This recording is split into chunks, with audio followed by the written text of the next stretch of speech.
धोए न उजली 100 मन साबुन लाए।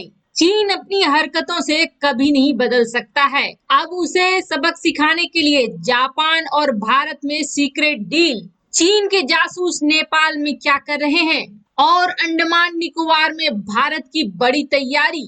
चीन की कमजोर नस मिली भारत को। आइए जानते हैं इन खबरों को विस्तार से। चीन के 59 एप्लीकेशन बंद हो गए। हाईवे प्रोजेक्ट से भारत ने उसे निकाल कर बाहर फेंक दिया और अब एक नया कानून आया है कि कोई भी इलेक्ट्रिक उपकरण चीन से नहीं खरीदे जाएंगे। इन सब के बीच चीन बहुत बुरी तरीके से बौखलाया हुआ है। टिकटॉक के मामले में उसने तो यह स्वीकार भी किया है कि उसे बहुत ज्यादा हानि होगी। अब चीन को ऐसा लगता है कि चीन अपने अधिकारों को फिर से भारत में स्थापित कर सकता है। वहां के प्रवक्ता ने कहा कि चीन अपने अधिकारों के लिए भारत से लड़ेगा, यानी कि एक तरफ जबरदस्ती भी करेगा, वहीं दूसरी तरफ आर्थिक नुकसान भी नहीं झेलेगा।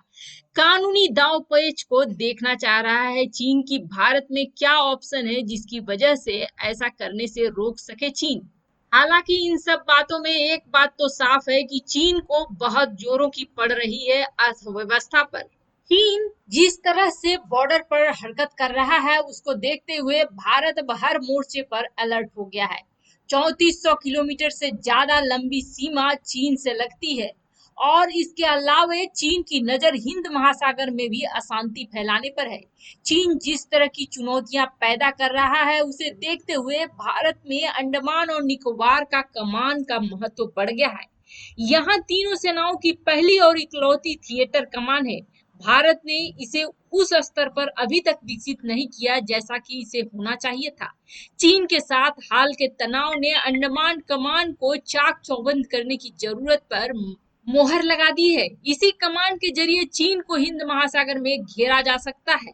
देश की पहली और इकलौती थिएटर कमान में सेना के तीनों अंगों आर्मी, नेवी और एयरफोर्स के एक ही कमांडर के तहत आते हैं। और आपको बता दें यह आइलैंड ग्रुप दुनिया के बड़े ट्रेड रूट्स में से एक है, यानी इसके जरिए बंगाल की खाड़ी, मलक्का स्ट्रेट और साउथ ईस्ट एशिया पर नजर रखी जा सकती है। हर साल मलाका स्टेट से होकर करीब 70,000 जहाज गुजरते हैं। चीन पर दबाव बनाने में यह इलाका इसलिए भी काम आएगा क्योंकि इसकी तेल सप्लाई और ट्रेड का एक बड़ा हिस्सा इसी इलाके से होकर गुजरता है। जरूरत पड़ने पर हिंद महासागर में चीन की विस्तारवादी मौजूदगी को अंडमान एंड निकोबार कमान से काउंटर किया जा सकता है। और आपको बता दें यहाँ पर तीसरा एयर बेस भी तैयार होने जा रहा है।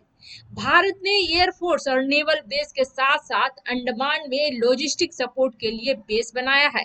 यहाँ पर लॉजिस्टिक्स के लिए आईएनएस करदीप और आईएनएस जारवा तैनात है। इसके अलावा 2 एयरफोर्स बेस हैं और 2 नेवल एयर स्टेशन। इसके अलावा वीर सावरकर इंटरनेशनल एयरपोर्ट पर ज्वाइंट नेवल और एयरफोर्स बेस भी मौजूद है। पिछले महीने भारत और जापान की नौसेनाओं ने अंडमान में ही अभ्यास किया। दोनों देशों के बीच युद्ध सैन्य अभ्यास अक्सर होते रहते हैं, लेकिन इस समय पर चीन ने भारत और जापान दोनों के साथ तनाव वाले रिश्ते बना के रखे हैं। साउथ और ईस्ट चाइना सी में चीन ने जिस तरह के तेवर दिखाए हैं उससे भारत और जापान को साथ आना पड़ा है। दिल्ली और टोक्यो ने इस नेवल एक्सरसाइज के जरिए दिखा दिया है कि अगर चीन कुछ भी एग्रेशन दिखाता है तो उसे बहुत भारी पड़ेगा। इस अभ्यास से यह भी संकेत मिला है कि क्वाड देशों का ग्रुप वापस आ सकता है। हिंद महासागर में भारत, जापान, अमेरिका और ऑस्ट्रेलिया का बना हुआ यह ग्रुप चीन के ऊपर पूरा दबाव बना रहा है। अंडमान निकोबार की लोकेशन काफी खास है। कई एक्सपर्ट मानते हैं कि इस इलाके के जरिए चीन को काबू में रखना आसान होगा। और एक पूर्व डिप्लोमेट ने यहाँ तक कहा था कि भारत को यह इलाका अमेरिका, जापान के लिए भी खोल देना चाहिए ताकि चीनी पनडुब्बियों को ट्रैक किया जा सके। चीन अपने एडवांस सर्विलांस के जहाजों के जरिए हिंद महासागर में मौजूद भारतीय नेवल बेस पर नजर रख रहा है। इंटेलिजेंस ने ऐसी वार्निंग दी है कि ऐसे में अंडमान के थिएटर कमांड में मौजूद रिसोर्सेज को ज्यादा इस्तेमाल करने की तैयारियां शुरू कर दी गई है। अगर चीन के साथ भारत के रिश्ते और खराब होते हैं और लड़ाई की स्थिति बनती है तो अंडमान की कमान काफी अहमियत बढ़ा देगी। उस सूरत में ऑस्ट्रेलिया भी हमारे काम आ सकता है। हिंद महासागर में अंडमान द्वीप समूह और ऑस्ट्रेलिया के कोकोज आइलैंड की लोकेशन ऐसी है जो कि दोनों को फायदा उठा सकती है।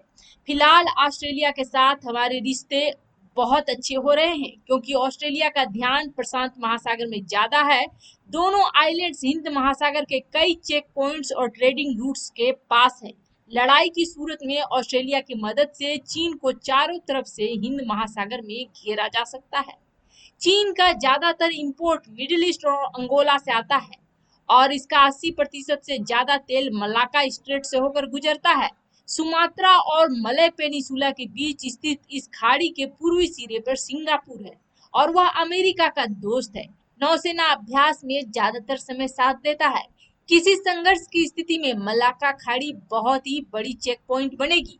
इसे ब्लॉक करके चीन के एनर्जी को तगड़ी चोट पहुंचाई जा सकती है, जिसके कारण चीन को दूसरा रूट लेना पड़ेगा और उस रूट को लेने में चीन को 220 बिलियन डॉलर का ज्यादा खर्चा उठाना पड़ेगा। अब भारत इसका विकास कर रहा है ताकि जब भी जरूरत पड़े तो चीन के इस कमजोर नस को दबाया जा सके। भारतीय मीडिया जी न्यूज के रिपोर्ट को सही माने तो चीन की खुफिया agency military of state security यानी कि एमएसएस नेपाल में मौजूद है।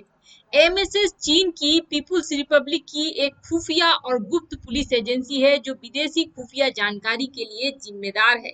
एमएसएस को दुनिया में चीन की सबसे गुप्त खुफिया एजेंसी माना जाता है। ऐसा कहा जाता है कि पाकिस्तान, नेपाल और भारत के बीच सीमा विवाद का फायदा उठा रहा है चीन। पाकिस्तान की एजेंसियां नेपाली प्रधानमंत्री ओली और नेपाल के अन्य महत्वपूर्ण नेताओं के साथ कनेक्शन बनाने की कोशिश कर रही है जिन्हें भारत के खिलाफ भड़काया जा सके।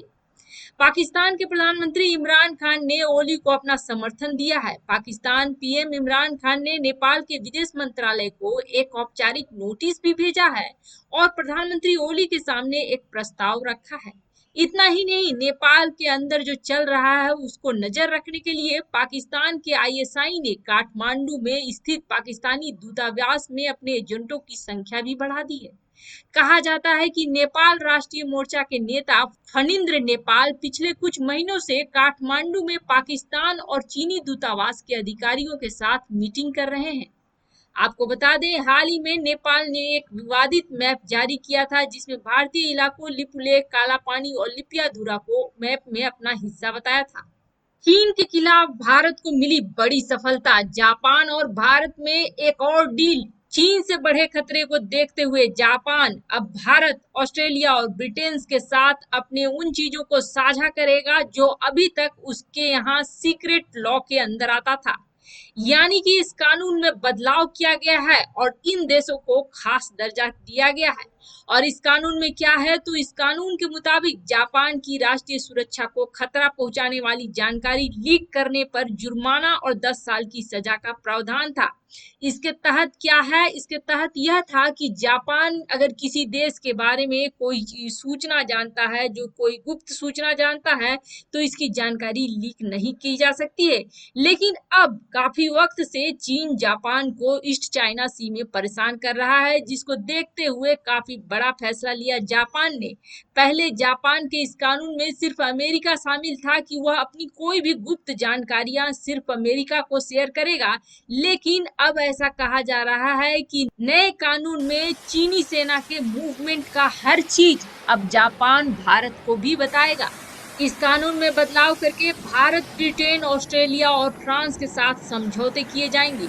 इसके साथ ही दोनों देश एक दूसरे की रक्षा से जुड़ी जानकारी को सीक्रेट रखेंगे और इससे इन देशों में सीक्रेट लीक होने की संभावना भी कम होगी।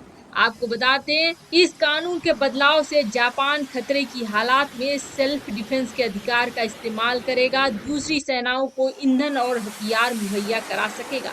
यानी कि जापान अब पूरी तरीके से भारत के साथ में आ गया है, कानूनी तौर पर भी। हाल के वक्त में जापान ने अपने डिफेंस के सहयोग को बढ़ाया है। जापान और भारत ने सैन्य अभ्यास किए हैं। किस तरह से चीन लगभग पूरी दुनिया पर हमला कर रहा है, हर किसी के जमीन पर दावा ठोक रहा है। ऐसे में चीन पर नजर रखना बहुत मुश्किल हो गया है, जिसको देखते हुए इन देशों ने आपस में समझौता करा है कि अगर इनके पास किसी भी तरीके की चीन की जानकारी होती है तो ये आपस में साझा करेंगे। अगर युद्ध का हालात बनता है तो एक दूसरे को सेना और ईंधन की सहायता करेंगे। चीन के लिए ये बहुत बड़ा झटका है।